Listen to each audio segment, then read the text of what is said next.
Hello అబ్బాయిలు అమ్మాయిలు, ఈ రోజు మనం రీసెంట్ గా కొరియాలో రిలీజ్ అయ్యి మంచి సక్సెస్ ని అందుకున్న క్రైమ్ థ్రిల్లర్ మూవీ ఎక్స్ప్లెనేషన్ చూద్దాం. చర్చ్ కి రెగ్యులర్ గా వచ్చే అమ్మాయి ఒక రోజు సడన్ గా కిడ్నాప్ అవుతుంది. 6 నెలల కింద అరెస్ట్ అయిన ఒక సైకో కిల్లర్ మళ్ళీ తిరిగి వస్తాడు. అతనే ఆ అమ్మాయిని కిడ్నాప్ చేశాడా? చర్చ్ పాస్టర్ కి ఈ కిడ్నాప్ కేస్ కి లింక్ ఏంటి అనేది మిగతా కథ. ఆద్యాంతం థ్రిల్ కి గురి చేస్తూ మనల్ని స్క్రీన్ కి హుక్ చేస్తుంది మూవీ. రెవల్యూషన్స్ మూవీ 2025 లో రిలీజ్ అయిన కొరియన్ థ్రిల్లర్ మూవీ. ఈ మూవీ తెలుగులో కూడా ఉంది, నెట్ఫ్లిక్స్ లో స్ట్రీమ్ అవుతుంది. ఇక ఫుల్ స్టోరీలోకి వెళ్లే ముందు నాదొక చిన్న రిక్వెస్ట్. నేను ఎంతో కష్టపడి మంచి మంచి మూవీస్ మీ ముందుకు తేయడానికి ట్రై చేస్తున్నాను. ఈ వీడియో గనక మీకు నచ్చినట్టయితే లైక్ చేయండి అండ్ వీడియోని మీ ఫ్రెండ్స్ కి షేర్ చేయండి. ఛానల్ ని సబ్స్క్రైబ్ చేసుకోండి అండ్ నోటిఫికేషన్స్ కోసం వీడియో కింద ఉన్న బెల్ ఐకాన్ ని క్లిక్ చేయండి. మేము ఏ వీడియో అప్లోడ్ చేసినా వెంటనే మీకు నోటిఫికేషన్ అందుతుంది. ఇక స్టోరీలోకి వెళ్తే ఓపెనింగ్ సీన్ లో మనకు ఒక స్కూల్ అమ్మాయిని చూపిస్తారు. పేరు పింకీ. ఆ రోజు ఫుల్ వర్షం పడుతుంది. వర్షంలో తడుస్తున్న పింకీ టెన్షన్ గా పరుగులు తీస్తుంది. వెనుక చూస్తే ఒక వ్యక్తి తనని ఫాలో అవడం చూస్తాం. వాడు ఆమె వెనకాలే వస్తుంటాడు. వేరే దారి లేక పింకీ పక్కనే ఉన్న సెయింట్ చర్చ్ లోపలికి వెళ్తుంది. తను ఇక్కడికి రెగ్యులర్ గా వస్తుంటది. సో ఆ అన్నోన్ పర్సన్ నుండి ఎస్కేప్ అవడానికి ఇక్కడికి వస్తుంది. అయినా సరే ఆ అన్నోన్ పర్సన్ వదిలిపెట్టడు. చర్చ్ లోకి ఎంట్రీ ఇస్తాడు. ఇప్పుడే మనకు చర్చ్ పాస్టర్ అయిన సంగ్ ని చూపిస్తారు. సంగ్ వచ్చిన వాళ్ళందరికీ ప్రేయర్స్ ని ముగించేసి ఇంటికి పంపించేస్తాడు. పింకీ తన ఫ్రెండ్స్ తో ఆ అన్నోన్ పర్సన్ గురించి చెప్తే వాళ్ళు కొంచెం దూరం ఆమెకి తోడుగా వస్తామని ప్రామిస్ చేస్తారు. ఇక దీంతో పింకీ టెన్షన్ కాస్త తగ్గుతుంది. బయటికి వెళ్లిన పింకీ సూపర్ మార్కెట్ కి వెళ్తుంది. ఇక్కడే మనకు లేడీ డిటెక్టివ్ అయిన జాస్మిన్ ని చూస్తాం. జాస్మిన్ కి ఊరికే పానిక్ అటాక్స్ వస్తుంటాయి. సో తను పిల్స్ ని కొని వేసుకుంటది. పింకీ టెన్షన్ లో జాస్మిన్ కి డాష్ ఇస్తది. తర్వాత ఇద్దరు వెళ్లిపోతారు. కట్ చేస్తే ప్రేయర్ ముగిసాక వెళ్లిపోతున్న పింకీని మళ్ళీ ఆ అన్నోన్ పర్సన్ ఫాలో అవ్వాలని చూస్తాడు. కానీ మధ్యలో పాస్టర్ సంగ్ అతన్ని ఆపి క్వశ్చన్ చేస్తాడు. మీరు చూస్తుంటే కొత్త వారిలాగా ఉన్నారే, చర్చ్ లో మెంబర్షిప్ తీసుకోండి అని సంగ్ ఆ అన్నోన్ పర్సన్ ని ఫోర్స్ చేస్తాడు. వాడేమో తికమక పడతాడు. వీడేంటి జిడ్డులాగా నన్ను తగులుకుంటూ అవతల గుంట పారిపోతుందని ఆ అన్నోన్ పర్సన్ మనసులో ఫీల్ అవుతాడు. అన్నోన్ పర్సన్ తన పేరు క్వాన్ అని చెప్పగానే సంగ్ మైండ్ బ్లాక్ అయిపోతుంది. సంగ్ ఆ పేరు వినగానే షాక్ ఎందుకు అయ్యాడో మనకు తర్వాత తెలుస్తుంది. అయితే భయంగా సంగ్ క్వాన్ డీటెయిల్స్ ని తీసుకొని ఫోటో తీసుకుంటాడు. సంగ్ ఐడెంటిటీ కోసం ఫోటోని జిరాక్స్ తీసి పెడతాడు. ఇదంతా క్వాన్ కి అస్సలు నచ్చదు. సరే మీరు రెగ్యులర్ గా చర్చ్ కి వస్తూ పోండి అని సంగ్ క్వాన్ కి చెప్పి మెమొరీగా చర్చ్ సింబల్ ముద్రించిన జాకెట్ ని అతనికి ఇస్తాడు. క్వాన్ టెన్షన్ తో బయటికి వెళ్లిపోతాడు. అప్పుడే సంగ్ కి తన ఫ్రెండ్ కాల్ చేసి, అరే నువ్వు డౌట్ పడినట్టే నీ పిల్లము జిమ్ ట్రైనర్ తో అఫేర్ పెట్టుకుంది, పిక్స్ సెండ్ చేసిన చూసుకో అని చెప్పగానే సంగ్ మనసు ఒక్కసారిగా విరిగిపోతుంది. యాక్చువల్ గా నెల రోజుల నుండి సంగ్ వైఫ్ సిమ్రాన్ సంగ్ తో సరిగ్గా ఉండట్లేదు. సో అనుమానం వచ్చిన సంగ్ వైఫ్ మీద ఒక కన్నేసి ఉంచమని ఫ్రెండ్ కి చెప్పి ఉంటాడు. సో ఇప్పుడు ఫ్రెండ్ నిజం చెప్పగానే సంగ్ షాక్ అయిపోతాడు, కుప్ప కూలిపోతాడు, బాధపడతాడు. అసలు తన వైఫ్ చీట్ చేస్తుందని సంగ్ ఊహించి ఉండడు. కట్ చేస్తే చర్చ్ బయట క్వాన్ గాడు పింకీ వెళ్లిన దారిలోనే వెళ్లడం డిటెక్టివ్ జాస్మిన్ చూస్తుంది. కానీ డిటెక్టివ్ క్వాన్ నుండి ఫేస్ కవర్ చేసుకుంటది. తర్వాత డిటెక్టివ్ జాస్మిన్ తన ఇంటికి వెళ్లిపోతుంది. నాన్న జాన్ తో మాట్లాడుతుంది. ఏంటమ్మా క్వాన్ గాడు జైలు నుండి రిలీజ్ అయిందంట కదా, నువ్వు ఆవేశపడి ఏ తప్పు చేయకనన్నా వాడికి ఆ పైవాడి శిక్ష వేస్తాడంటూ తండ్రి ఏడుస్తాడు. జాస్మిన్ నుండి సరేనన్నా నేనేం చేయనులే అని తను కూడా బాధపడుతుంది. ఇప్పుడే మనకు ఫ్లాష్ బ్యాక్ ని రివీల్ చేస్తారు. డిటెక్టివ్ జాస్మిన్ చెల్లి అయిన రోసీని ఒక రోజు స్కూల్ కి వెళ్లి తిరిగి వచ్చే టైంలో క్వాన్ గాడు కిడ్నాప్ చేసి టార్చర్ పెట్టి ఉంటాడు. అలా నెల రోజులు రోసీ క్వాన్ గాడి చేతిలోనే హింసకి గురి అయి ఉంటది. క్వాన్ గాడు ఒక పెద్ద సైకో, పెద్ద సాడిస్ట్. అయితే రోసీ క్వాన్ గాడి నుండి అతి కష్టం మీద ఎస్కేప్ అవుతుంది. పోలీసులకి కంప్లైంట్ ఇస్తుంది. ఇక పోలీసులు క్వాన్ ని అరెస్ట్ చేస్తారు. కోర్టులోకి కేసు వస్తుంది. ఫేమస్ సైకియాట్రిస్ట్ అయిన జేమ్స్ డాక్టర్ క్వాన్ కేస్ ని డీల్ చేస్తాడు. క్వాన్ చిన్నతనంలో తన సవితి తండ్రి చేతిలో చాలా టార్చర్ ని అనుభవించి ఉంటాడు. క్వాన్ ని అతను ఫిజికల్ గా సెక్సువల్ గా హింసించి ఉంటాడు.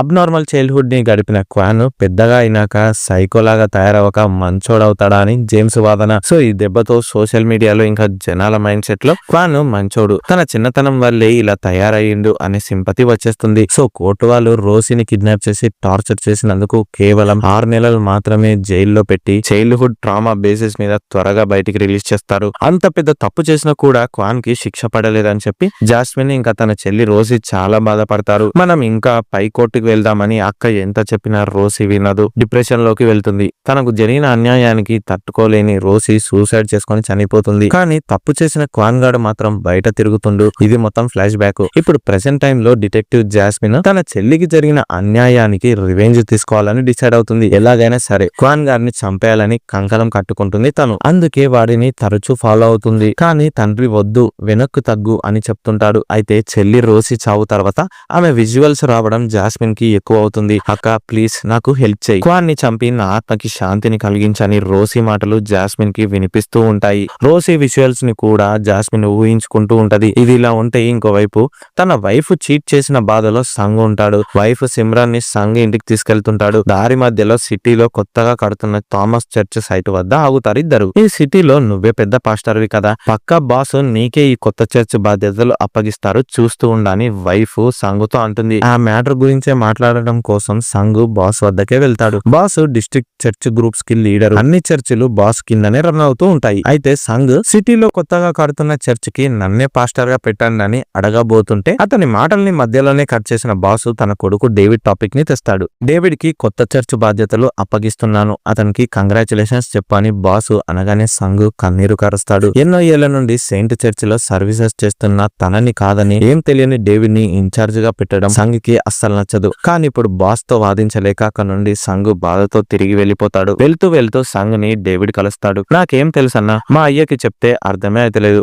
ఆ చర్చ్ రెస్పాన్సిబిలిటీ నువ్వే తీసుకో, నేను రికమెండ్ చేస్తా అని డేవిడ్ అంటే సంగ్ వద్దు అని చెప్తాడు. కట్ చేస్తే సంగ్ బాధతో ఒంటరిగా తను వర్క్ చేస్తున్న సెయింట్ చర్చ్ కి వెళ్తాడు. అక్కడ దేవుణ్ణి ప్రార్థిస్తాడు. ఎందుకు నాకింత శిక్ష వేసావు తండ్రి, నేను ఎంత కష్టపడినా కూడా లాభం లేదని సంగ్ బోరున ఏడుస్తాడు. అప్పుడే అతనికి వైఫ్ కాల్ చేసి బాబుని స్కూల్ నుండి తీసుకొని రమ్మని చెప్పినా కదా, స్కూల్ కి వెళ్లకుండా ఏం చేస్తున్నావని సంగ్ ని తిడుతుంది. చర్చ్ టెన్షన్ లో ఉన్న సంగ్ తన బాబుని పిక్ చేసుకోవడం మర్చిపోతాడు. స్కూల్ కి వెళ్లి కనుక్కుంటే ఎవరో అన్నోన్ పర్సన్ వచ్చి బాబు మామని అని చెప్పి తీసుకెళ్లిపోయిందని చెప్తారు. బాబుకి మామలు ఎవరు లేరు అంటే బాబుని ఎవరో కిడ్నాప్ చేశారని సంగ్ రియలైజ్ అవుతాడు. పేరెంట్స్ ఇద్దరు ఫుల్ టెన్షన్ పడతారు. సంగ్ కి అప్పుడే క్వాన్ గురించి గుర్తొస్తుంది. క్వాన్ సైకో కిల్లర్ అని, పిల్లల్ని కిడ్నాప్ చేసి చంపేస్తాడనే మ్యాటర్ సంగ్ కి ఆల్రెడీ తెలుసు. అందుకే సేఫ్టీ కోసం వాడి ఫోటోని జిరాక్స్ తీసి పెట్టుకొని ఉంటాడు. కానీ వాటర్ పడటం వల్ల జిరాక్స్ పేపర్ పాడవుతుంది. పక్కా క్వాన్ గాడే తన బాబుని కిడ్నాప్ చేసి ఉంటాడని చెప్పి సంగ్ ఇప్పుడు క్వాన్ ఇంటికి బయలుదేరతాడు. అయితే దారి మధ్యలో సంగ్ పోలీసులకు కాల్ చేసి సైకో కిల్లర్ క్వాన్ నా బాబుని కిడ్నాప్ చేసిండు, వెంటనే అతని ఇంటి అడ్రస్ కి రండి అని కాల్ కట్ చేస్తాడు. అప్పుడే క్వాన్ ఆ వర్షపు రాత్రి మట్టిని తవ్వడానికి కావాల్సిన సామాగ్రిని కారు డిక్కీలో పడేసి సిటీ అవుట్స్కట్స్ కి స్టార్ట్ అవుతాడు. ఇది చూసిన సంగ్ కి సుస్సు పడుతుంది. మేబీ వాడు తన కొడుకుని చంపేసి పాతి పెట్టడానికి వెళ్తుండేమో అని సంగ్ టెన్షన్ పడిపోతాడు. క్వాన్ ని వెనకాలే సంగ్ కూడా ఫాలో చేస్తాడు. కట్ చేస్తే ఆలివ్ కొండల దగ్గర ఉండే దట్టమైన అడవిలో క్వాన్ తన బండిని ఆపుతాడు. కానీ సంగ్ దారి తప్పిపోతాడు. సో క్వాన్ కి సంగ్ తనని ఫాలో చేస్తున్నాడని అర్థమైపోతుంది. ఎందుకు నన్ను ఫాలో చేస్తున్నావని క్వాన్ సంగ్ ని ఇప్పుడు నిలదీస్తాడు. అయితే యాక్చువల్ గా మతిస్థిమితం సరిగ్గా లేని క్వాన్ కి పోలీసులు జీపీఎస్ ట్రాకర్ ని అమర్చి ఉంటారు. దీని వల్ల అతను ఎక్కడికి వెళ్తున్నాడో పూర్తి డీటెయిల్స్ పోలీసులకి తెలిసిపోతుంది. అయితే ఇప్పుడు కావాలనే క్వాన్ తన జీపీఎస్ ట్రాకర్ ని పడేసి ఇక్కడికి వచ్చుంటాడు. సో ఇప్పుడు సంగ్ కి తను హత్య చేయబోతున్న సంగతి తెలుసని క్వాన్ టెన్షన్ పడిపోతాడు. సంగ్ పోలీసులకి ఈ మ్యాటర్ చెప్తే మళ్ళీ తను జైలుకి వెళ్లాల్సి వస్తది. అందుకే సంగ్ ని చంపేద్దామని క్వాన్ డిసైడ్ అవుతాడు. సో ఇప్పుడు క్వాన్ సంగ్ తో ఫైట్ కి దిగుతాడు. సంగ్ కూడా క్వాన్ తో బాగానే పోరాడుతాడు. చెప్పురా నా బాబుని ఏం చేసావని సంగ్ అడుగుతాడు. నీ బాబు గురించి నాకేం తెలీదు, నువ్వు పొరపాటు పడుతున్నావు అని క్వాన్ కూడా సంగ్ తో గొడవ పడతాడు. ఈ తోపులాటలో సంగ్ క్వాన్ ని కొండ మీద నుండి కిందకి లోయలోకి తోస్తాడు. ఇంకేముంది, ఆన్ ద స్పాట్ క్వాన్ చనిపోతాడు. ఫుల్ వర్షం పడుతుంది. పక్కనే ఉన్న పర్వతం మీద జీసస్ మొహం సంగ్ కనిపిస్తుంది. సో క్వాన్ ని చంపడం దేవుడి ఆజ్ఞ అనుకుని సంగ్ ముందుకు వెళ్తాడు. కానీ తన బాబు సంగతి ఎలా అని మళ్ళీ సంగ్ మదన పడుతుంటాడు. ఇంతకు ముందు తను క్వాన్ కి ఇచ్చిన జాకెట్ బురదలో తడిసిపోతుంది. దాన్ని సంగ్ తనతో పాటు తీసుకెళ్తాడు. ఇప్పుడు జాకెట్ మీద చర్చ్ సింబల్ ఉంటది కదా, సో పోలీసులకి స్పాట్ దగ్గర ఏం క్లూ దొరకదని చెప్పి సంగ్ జాకెట్ ని వెంట తీసుకెళ్తాడు. చర్చికి వెళ్లిన సంగ్ కి వైఫ్ కాల్ చేసి మన బాబు సేఫ్ గా కసిన్ వాళ్ళ ఇంట్లోనే ఉన్నాడనే గుడ్ న్యూస్ ని చెప్తుంది. సో తన బాబు సేఫ్ అని సంగ్ ఊపిరి పీల్చుకుంటాడు. కానీ మరి క్వాన్ అడవిలో చంపేద్దాం అనుకున్న పర్సన్ ఎవరబ్బా అని సంగ్ తల పట్టుకుంటాడు. కట్ చేస్తే మనకు డిటెక్టివ్ జాస్మిన్ ని చూపిస్తారు. స్కూల్ అమ్మాయి పింకీ మిస్ అయిందని కంప్లైంట్ వస్తుంది. అదే టైంలో క్వాన్ కూడా మిస్ అయి ఉంటాడు. అయితే క్వాన్ ఆ అమ్మాయిని కిడ్నాప్ చేసిందేమో అని పోలీసులు ఇన్వెస్టిగేషన్ చేస్తుంటారు. ఈ మిస్ అయిన పింకీ కేసుని జాస్మిన్ కి అప్పగిస్తారు. జాస్మిన్ క్వాన్ గురించి పూర్తిగా తెలుసుకోవాలని చెప్పి క్వాన్ కి ట్రీట్మెంట్ ఇచ్చిన సైకియాట్రిస్ట్ జేమ్స్ ని కలుస్తుంది. క్వాన్ పూర్తిగా మారిపోయిండు. అసలు అతను ఎందుకు కిడ్నాప్ చేస్తాడా అమ్మాయినని జేమ్స్ వాదన.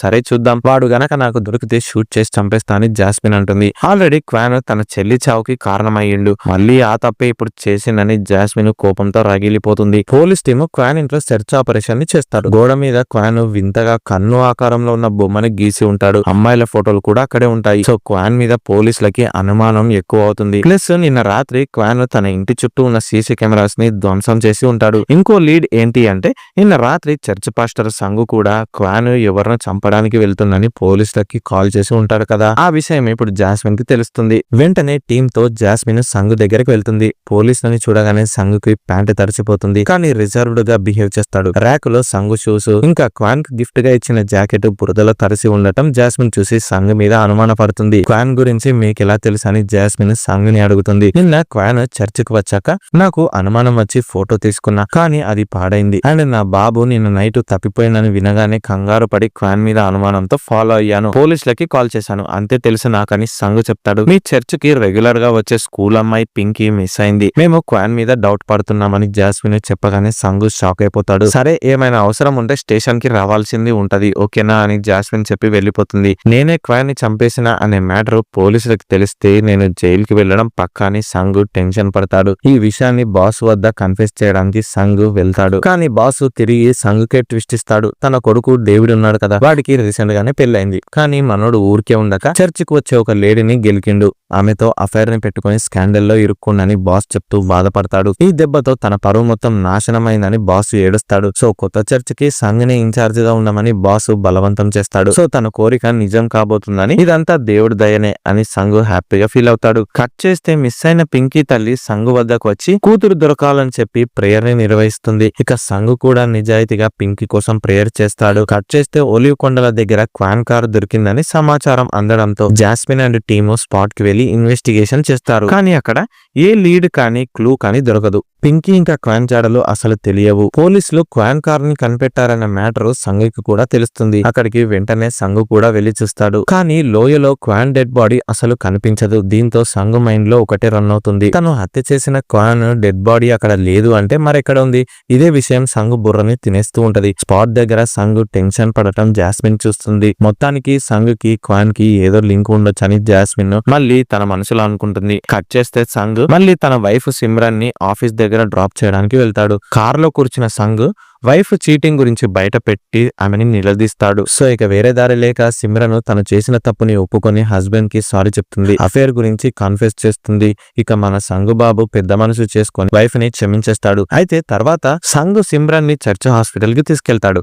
అక్కడ మంచాన పడిన పేషెంట్స్ ఉంటారు కదా, వాళ్ళ దగ్గరికి పాస్టర్ల భార్యలు వెళ్లి ప్రేయర్స్ ని నిర్వహిస్తూ ఉంటారు. అయితే దారి మధ్యలో అంబులెన్స్ బురదలో స్టక్ అయి ఉండటం సంగు గమనిస్తాడు. హాస్పిటల్ దగ్గర సిమ్రన్ ని సంగు డ్రాప్ చేస్తాడు. వచ్చే దారిలో అంబులెన్స్ ని చూశాను, ఏమైనా ప్రాబ్లమా అని సంగు నర్స్ ని అడుగుతాడు. అవును, నిన్న రాత్రి ఒక అన్నోన్ పర్సన్ చావు దెబ్బలతో ఇక్కడికి వచ్చాడు, ఒళ్ళంతా గాయాలే ఉన్నాయి, అతన్ని జిల్లా ఆసుపత్రికి తరలించాలి అని అంబులెన్స్ ని పిలిచిన అని నర్సు చెప్పగానే సంగు మైండ్ బ్లాక్ అయిపోతుంది. రాత్రి గాయాలతో వచ్చిన వాడు ఎవడో కాదు, క్వాన్ గాడే. వాడు ఇంకా చావలేదు, కానీ గాయాలు మాత్రం ఫుల్ అయి ఉంటాయి, కండిషన్ సీరియస్ గా ఉంటది. ఇప్పుడు సంగుకి ఒక ఆలోచన తడుతుంది. తన పిల్లాన్ని ఫీమేల్ ఫ్రెండ్స్ తో లోపలికి పంపించేస్తాడు. మనోడు మాత్రం బ్యాక్ డోర్ గుండా లోపలికి ఎంట్రీ ఇచ్చి క్వాన్ అడ్మిట్ అయిన వార్డుకి వెళ్తాడు. అక్కడ క్వాన్ ఇంకా బ్రతికే ఉన్నాడని తెలిసి షాక్ అవుతాడు సంగు. సో ఇప్పుడు క్వాన్ ని సంగు అక్కడ నుండి షిఫ్ట్ చేయాలి. కిటికీలోంచి ఆకాశం ని చూస్తే సంగుకి మేరీ మాత కనిపిస్తుంది. సో సంగు మళ్ళీ దేవుడి దయ తన మీదే ఉందని చెప్పి ఇంకో పాపాన్ని చేయడానికి రెడీ అవుతాడు. ఇప్పుడు బయటేమో అంబులెన్స్ ఆల్రెడీ రీచ్ అవుతుంది హాస్పిటల్ కి. సంగీక ఫాస్ట్ గా వీల్ చైర్ మీద క్వాన్ ని కూర్చోపెట్టి మొహాన్ని గుడ్డతో కప్పి అతన్ని తీసుకెళ్లిపోతాడు. ఈ సీన్ ని పక్క బెడ్ లో ఉన్న తాత చూస్తాడు. కట్ చేస్తే సంగ్ క్వాన్ ని కిడ్నాప్ చేసి సీక్రెట్ ప్లేస్ కి తీసుకెళ్లిపోతాడు. ఇంకోవైపు పోలీస్ టీము మిస్ అయిన కిడ్నాపర్ క్వాన్ చర్చ్ హాస్పిటల్లో అడ్మిట్ అయిన విషయం తెలిసి స్పాట్ కి చేరుకుంటారు. కానీ ఇక్కడ నుండి కూడా అతను మిస్ అయ్యాడన్న విషయం తెలిసి జాస్మిన్ ఫుల్ డిసప్పాయింట్ అవుతుంది. అయితే సీసీ కెమెరా ఫుటేజ్ చెక్ చేద్దామంటే అవి వర్కే చేయవు. ఎంట్రన్స్ దగ్గర సంగ్ వైఫ్ పాటలు పాడటం జాస్మిన్ చూసి ఎవరు తనని నర్స్ ని అడుగుతుంది. వాళ్ళు పాస్టర్స్ భార్యలు, వాళ్ళు ప్రేయర్స్ కోసం ఇక్కడికి వస్తుంటారని నర్సు చెప్పగానే జాస్మిన్ కి ఏదో తేడాగా కొడుతుంది. ఆల్రెడీ జాస్మిన్ కి సంగ్ మీద అనుమానం ఉంది. ఇప్పుడు గనుక సంగ్ వైఫే సిమ్రన్ అయితే అతను ఇక్కడికి వచ్చి వచ్చే ఛాన్స్ ఉంటది అండ్ క్వాన్ గురించి తెలిసి అతనే క్వాన్ ని కిడ్నాప్ చేసిండు అనడానికే ఛాన్సెస్ ఎక్కువ ఉన్నాయి. అందుకే ఇప్పుడు జాస్మిన్ చర్చ్ పాస్టర్స్ డీటెయిల్స్ కావాలి అంటది. కట్ చేస్తే సంగ్ క్వాన్ ని గొడ్డును బాదినట్టు బాది, నువ్వు కిడ్నాప్ చేసిన పింకీ ఎక్కడుందో చెప్పురా, తనని ఏం చేసావు చెప్పు అని సంగ్ అడుగుతుంటాడు. నువ్వు పోలీసులకు కాల్ చేసి వాళ్ళని రమ్మను, నన్ను హాస్పిటల్లో అడ్మిట్ చెయ్యి, అప్పుడే నేను పింకీ గురించి చెప్తా అని క్వాన్ మొండి పట్టు పడతాడు. సో కోపం వచ్చిన సంగ్ క్వాన్ ని చాలా టార్చర్ చేస్తాడు. సంగ్ మళ్ళీ గోడ వైపు చూస్తే జీసస్ బొమ్మ ఏడుస్తున్నట్టు కనిపిస్తుంది. సో దీంతో పింకీని క్వాన్ ఆల్రెడీ చంపేసి ఉంటాడని సంగ్ భ్రమపడతాడు. నిన్ను ఎలాగైనా సరే ఇప్పుడే చంపేస్తా అని చెప్పి సంగ్ క్వాన్ ని హత్య చేయాలని చూస్తాడు. క్వాన్ కాళ్ళని చేతులని కట్టేసి ఉండటం వల్ల వాడు తప్పించుకోలేకపోతాడు. కానీ అనూహ్యంగా అప్పుడే సంగ్ కి చర్చి నుండి కాల్ వస్తుంది. మిస్ అయిన పింకీ కోసం ప్రేయర్ చేయాలని చాలా మంది మన చర్చి వద్ద వెయిట్ చేస్తున్నారు, మీరు ఫాస్ట్ గా వస్తే ఆ పని చేసేద్దామని వైఫ్ సిమ్రన్ సంగుతో అంటది. సరే అని చెప్పి సంగ్ ఇక క్వాన్ ని చంపే పని పక్కన పెట్టి చర్చికి బయలుదేరుతాడు. చర్చి వద్ద చాలా మంది సంగ్ కోసం ఎదురు చూస్తూ ఉంటారు. అయితే సంగ్ కోసం డిటెక్టివ్ జాస్మిన్ కూడా వెయిట్ చేస్తూ ఉంటది. ఆ రోజు కూడా భారీగా వర్షం వస్తుంది. సంగ్ కార్ టైర్స్ కి బురద అంటడం జాస్మిన్ గమనిస్తుంది. అయితే కార్ టైర్స్ కి బురదతో పాటు మల్బెరీ పళ్ళు కూడా అంటుకొని ఉంటాయి. సో జాస్మిన్ కి ఒక ఐడియా తడుతుంది. క్వాన్ ని సంగే కిడ్నాప్ చేసిండు అని జాస్మిన్ నమ్ముతుంది. అయితే ఇప్పుడు చుట్టుపక్కల మల్బెరీ తోట ఎక్కడ ఉందో జాస్మిన్ వెతుకుతుంది. మల్బెరీ తోట పక్కనే ఒక పాత కన్స్ట్రక్షన్ సైట్ కనిపిస్తుంది. అక్కడికి జాస్మిన్ వెళ్లి చూస్తే నిజంగా క్వాన్ బంధించబడి ఉంటాడు. తన చెల్లి చావుకు కారణమైన క్వాన్ ని జాస్మిన్ కూడా మొదట చంపేయాలి అనుకుంటది. కానీ క్వాన్ గార్డ్ ఉండి నన్ను హాస్పిటల్లో జాయిన్ చేయండి ప్లీజ్, నేను పింకీ ఎక్కడుందో చెప్తాను, ఆమె ఇంకా బ్రతికే ఉంది ప్లీజ్ అని జాస్మిన్ ని వేడుకుంటాడు. కానీ జాస్మిన్ కి తన చెల్లి విజువల్స్ ఎక్కువైపోతాయి. అక్క క్వాన్ ని చంపేయి, వాడు పింకీని చంపేశాడు, నా చావుకి కూడా వాడే కారణం కదా, వాడిని చంపేసి నాకు శాంతిని కలగజేయని చెల్లి జాస్మిన్ తో అంటుంది. అప్పుడే సంగ్ స్పాట్ కి వస్తాడు. ఇప్పుడు సంగ్ కి జాస్మిన్ కి మధ్య పెద్ద ఫైట్ జరుగుతుంది. సంగ్ ఏమో క్వాన్ ఆల్రెడీ పింకీని చంపేశాడు కాబట్టి ఇక వీడిని వదిలేస్తే ఇంకా చాలా మంది అమ్మాయిల ప్రాణాలని పొట్టన పెట్టుకుంటాడు ఈ ఎదవ, వెంటనే చంపేయాలి నా కొడుకునని ఆవేశపడతాడు. కానీ జాస్మిన్ ఏమో నో పింకీ బ్రతికే ఉందని క్వాన్ అంటున్నాడు, ఎందుకు అతని మాటలని ఇప్పుడు నమ్మాలనిపిస్తుంది, ప్లీజ్ అతన్ని హాస్పిటల్లో జాయిన్ చేద్దాం అంటుంది. ఇలా ఇద్దరు గొడవ పడతారు. ఈ గొడవలో జాస్మిన్ సంగ్ ని పిచ్చ కొట్టుడు కొట్టి ఓవర్ పవర్ చేసేస్తుంది. కానీ సంగ్ క్వాన్ గార్డ్ ని బిల్డింగ్ నుండి తోసేస్తాడు. జాస్మిన్ పట్టుకుంటది. ఆ ఒంటికన్ను రాక్షసుడు పింకీని చంపేశాడని క్వాన్ నవ్వుతూ జాస్మిన్ కి చెప్తాడు. అవే క్వాన్ చివరి మాటలు. ఈ మాటలు విన్న జాస్మిన్ మైండ్ బ్లాక్ అయిపోతుంది. తెలియకుండానే జాస్మిన్ క్వాన్ చేతులని విడుస్తుంది. ఇంకేముంది, క్వాన్ కింద పడి చనిపోతాడు. కట్ చేస్తే పోలీసులు, అంబులెన్సులు, మీడియా స్పాట్ కి చేరుకుని ఇన్వెస్టిగేషన్ చేస్తారు. దేవుడి పేరు చెప్పి హత్యలను చేయాలి అనుకున్న సంగ్ ని పోలీసులు అరెస్ట్ చేస్తారు. జాస్మిన్ గాయాలతో ఉంది కాబట్టి తను హాస్పిటల్లో అడ్మిట్ అవుతుంది. క్వాన్ చనిపోయాడు, కానీ పింకీ చనిపోయిందా లేక బ్రతికి ఉందా అనేది ఎవరికి తెలియదు. కట్ చేస్తే పోలీస్ స్టేషన్ లో సీన్ ఓపెన్ అవుతుంది. ఎంత టార్చర్ చేసినా సరే సంగ్ గాడు మాత్రం పింకీ గురించి చెప్పట్లేదు. అంటే వాడికి ఏం తెలియదని అర్థం. చనిపోయిన క్వాన్ కారు ఓలివ్ కొండల మధ్య దొరికింది కదా, అక్కడికి వాడు ఎందుకు వెళ్ళాడని ఆరా తీస్తే కొండల తర్వాతనే క్వాన్ పనిచేసే కన్స్ట్రక్షన్ కంపెనీ వస్తుంది. వాడు పింకీని అక్కడ పాత ఇళ్లలో కిడ్నాప్ చేసి ఉండొచ్చు, ఆమెని చంపడానికే ఆ రోజు రాత్రి సామాగ్రితో బయటికి వెళ్ళుండొచ్చు అని లీడ్ దొరుకుతుంది. సో ఇప్పుడు పోలీసులు క్వాన్ పనిచేసిన కన్స్ట్రక్షన్ సైట్ కి టీమ్ గా వెళ్తారు. జాస్మిన్ కి హెల్త్ అంతగా బాగోదు. తను క్వాన్ ని ట్రీట్ చేసిన డాక్టర్ జేమ్స్ వద్దకు వెళ్తుంది. క్వాన్ తన చిన్నతనంలో అనుభవించిన టార్చర్ వల్లే వాడు అలా సైకో అయ్యాడు. కానీ ట్రీట్మెంట్ తర్వాత అతను పూర్తిగా మంచోడిలాగా మారిండు. మళ్ళీ అతను ఇలా బిహేవ్ చేసిండు అంటే ఏదో సంథింగ్ అతన్ని ట్రిగ్గర్ చేసి ఉంటది. అందుకే వాడు మళ్ళీ పాత మనిషి అయ్యిండు, కిడ్నాప్ చేసిండు. మీరు క్వాన్ ని ట్రిగ్గర్ చేసిన మ్యాటర్ ఏంటో ఫస్ట్ కనుక్కోండి అని డాక్టర్ జాస్మిన్ తో చెప్తాడు. డాక్టర్ జాస్మిన్ కి క్వాన్ చైల్డ్హుడ్ ఫొటోస్ ని కూడా చూపిస్తాడు. అందులో క్వాన్ వాళ్ళ ఫాదర్ ని ఒక ఒంటికన్ను రాక్షసుడు లాగా ఊహించుకొని వేసిన బొమ్మలు కూడా ఉంటాయి. ఆ ఒంటికన్ను రాక్షసుడు ప్రజల్ని మింగేస్తున్నాడు అని రాసి ఉంటాడు. క్వాన్ చనిపోక ముందు కూడా ఒంటికన్ను రాక్షసుడు గురించి జాస్మిన్ కి చెప్పిండు కదా. ఆ ఒంటికన్ను రాక్షసుడు బొమ్మ ఎలా ఉంటదంటే ఇంటి పై ఫ్లోర్ లో వెంటిలేషన్ కోసం, సన్లైట్ కోసం అమర్చిన రౌండ్ కిటికీ మాదిరి ఉంటది. ఆ కిటికీ ఉన్న ఇల్లే క్వాన్ తను వర్క్ చేసే కన్స్ట్రక్షన్ సైట్ లో చూసి ఉంటాడు. ఆ మ్యాటరే క్వాన్ ని ట్రిగ్గర్ చేసి ఉంటది. దాని వల్ల వాడు మళ్ళీ కిడ్నాప్ చేయాలి అనుకుంటాడు. ఆ విధంగా క్వాన్ పింకీని కిడ్నాప్ చేసి తనని ట్రిగ్గర్ చేసిన ఇంట్లోనే ఆమెని బంధిస్తాడు. ఇప్పుడే జాస్మిన్ తండ్రి జాన్ కాల్ చేసి,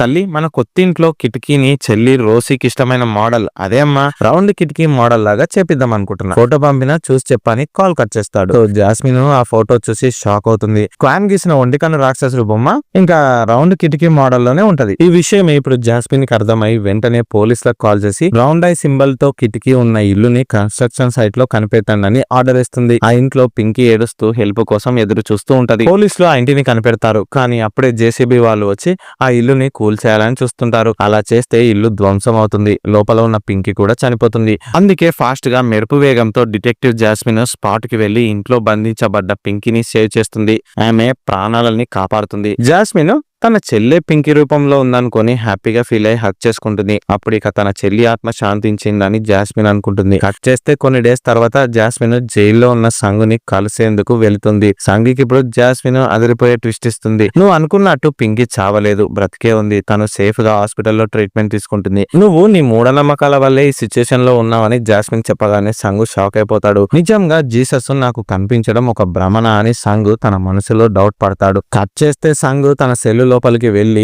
ఏడుస్తూ కూర్చుంటాడు. గోడ మీద అతనికి జీసస్ బొమ్మ మళ్ళీ కనిపిస్తుంది. ఈసారి మనోడు వెట్టు క్లాత్ తో దాన్ని తుడవగా ఆ జీసస్ బొమ్మ వ్యానిష్ అయిపోతుంది. అంటే నిజంగానే సంగుకి మానసిక రోగం ఉందని అతను రియలైజ్ అవుతాడు. ఇక్కడే మూవీ ఎండ్ అవుతుంది. ఈ వీడియో కనుక మీకు నచ్చినట్టయితే వీడియోని లైక్ చేయండి, షేర్ చేయండి. ఛానల్ని ఎవరైతే సబ్స్క్రైబ్ చేయలేదో సబ్స్క్రైబ్ చేయండి అండ్ మాకు సపోర్ట్ చేస్తూ ఉండండి. Thank you.